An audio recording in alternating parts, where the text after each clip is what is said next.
Semifinals week in the Always Sunny in Sayreville League, and we're down to 2 teams. This is the weekly update.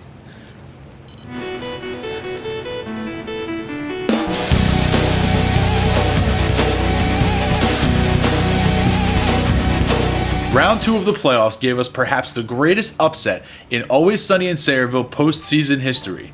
Number 5 seed the Moth beat number 1 seed Rusty Strombone by a score of 168.4 to 138.3. Okay, so very early in the season, the Rusty Strombone emerged as one of the top teams in the league and pretty much led the number 2's division wire to wire.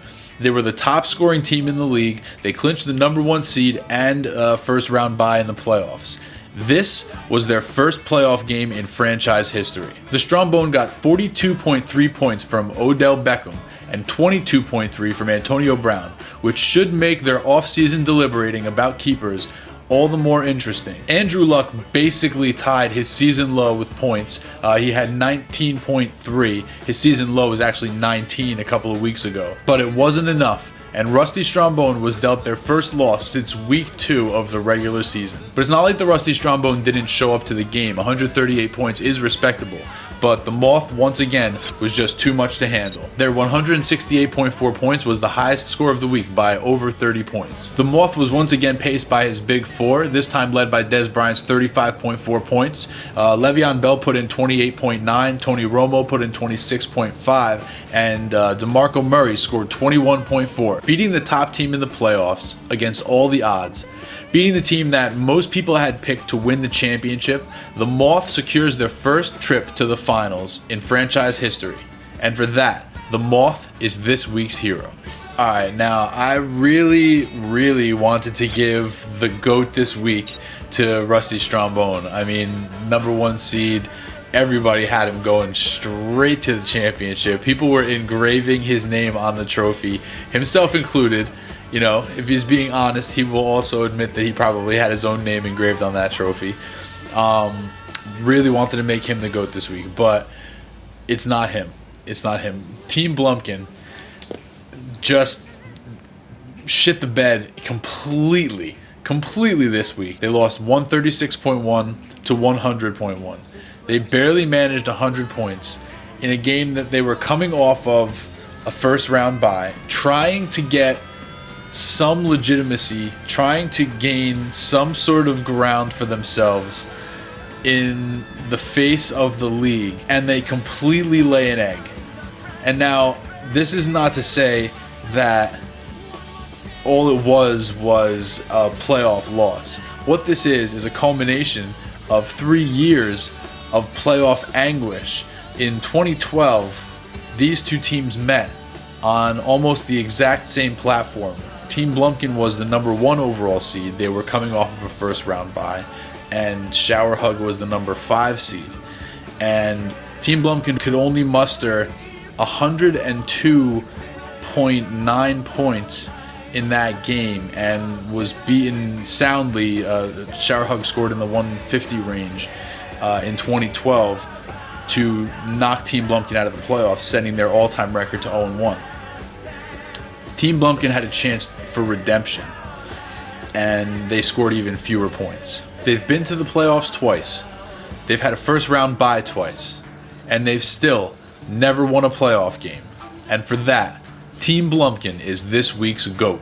Alright guys, it's the final round of the playoffs, and that means it's breakdown time. This week, your host is Johnny Ortiz from Le'Veon's Blunts. And I know you may be asking yourself, what the hell does Johnny Ortiz know about fantasy football to be doing the breakdown? Now, I don't disagree with you.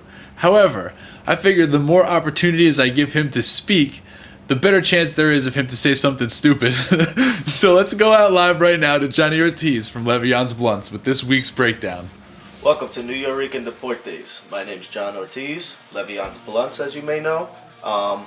Just here to break down the finals. Obviously, I had moved on to fantasy basketball, but the Knicks suck too, so yeah, maybe I should move on just from sports in general. Alright, so our breakdown and finals is the Moth and our commissioner, Shower Hug.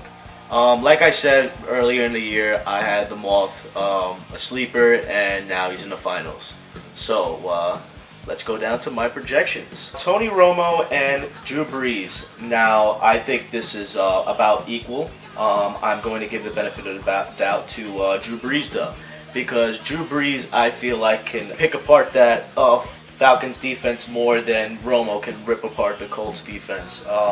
I think both of these are going to be really close, but I have Brees by a small margin. DeMarco Murray and Lamar Miller. This is when things get a little bit more fishy. So we all know that DeMarco Murray just got hand surgery Monday, and Lamar Miller. I'm not a really big fan of Lamar Miller. I'm going to have to take DeMarco Murray in this one because I feel like he should play and he will play. Second running back. This is I have this really close. Le'Veon Bell, obviously. Le'Veon's blowings. And Eddie Lacy.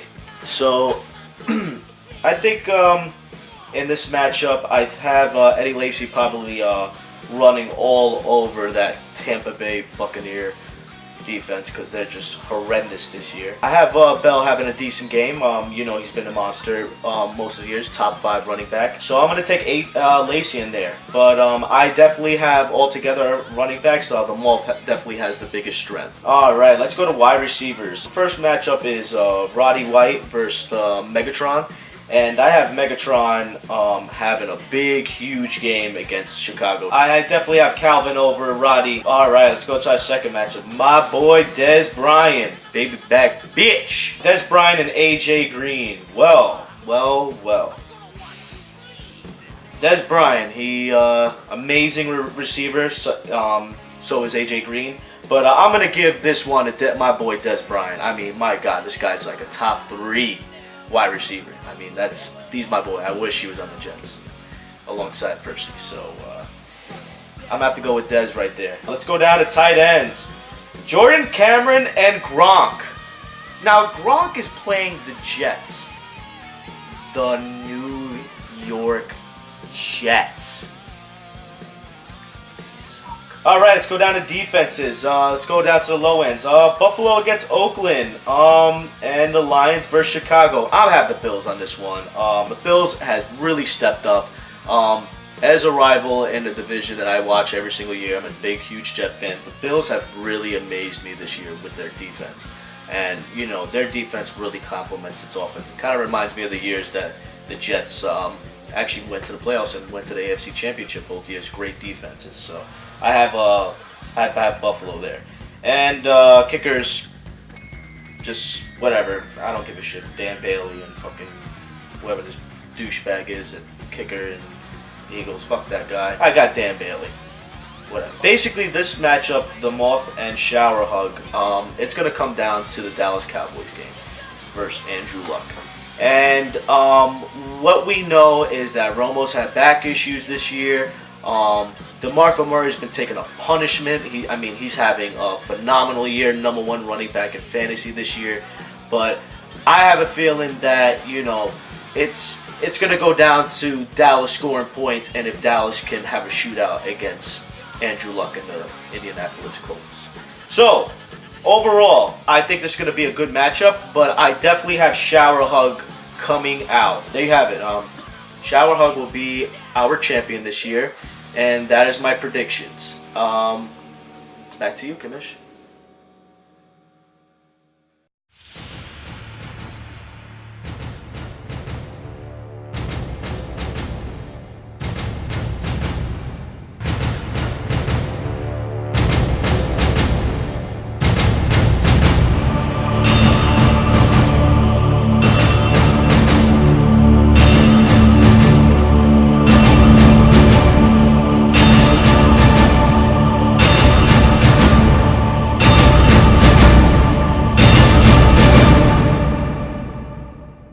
Alright, this is it. The finals. Number 3 seed Shower Hug takes on number 5 seed The Moth in the 2014 Always Sunny in Sayreville Fantasy Football League Championship. These two teams met in the first game of the season, and they'll meet again in the last game of the season. Now, Shower Hug won the first meeting between these two teams, but They're very different lineups right now, and I doubt that outcome will have any bearing on this game. Number 3 seed Showerhug started the season at 3-3, and then reeled off 6 straight wins to push his record to 9-3 before losing the final game of the season, finishing with a record of 9-4. Showerhug will be playing in their second finals ever, and they're 5-1 all time in the playoffs. Number 5 seed the Moth, on the other hand, started the season at 0-4. But through savvy team management and perseverance, they were able to push their record to 6-7 and make the playoffs comfortably. A new team in the league this year, the Moth has beat the defending champion and the top seed in the playoffs to push their all-time playoff record to 2-0. Alright guys, that's it. Semifinal week update over. I'll see you next week where it's always sunny.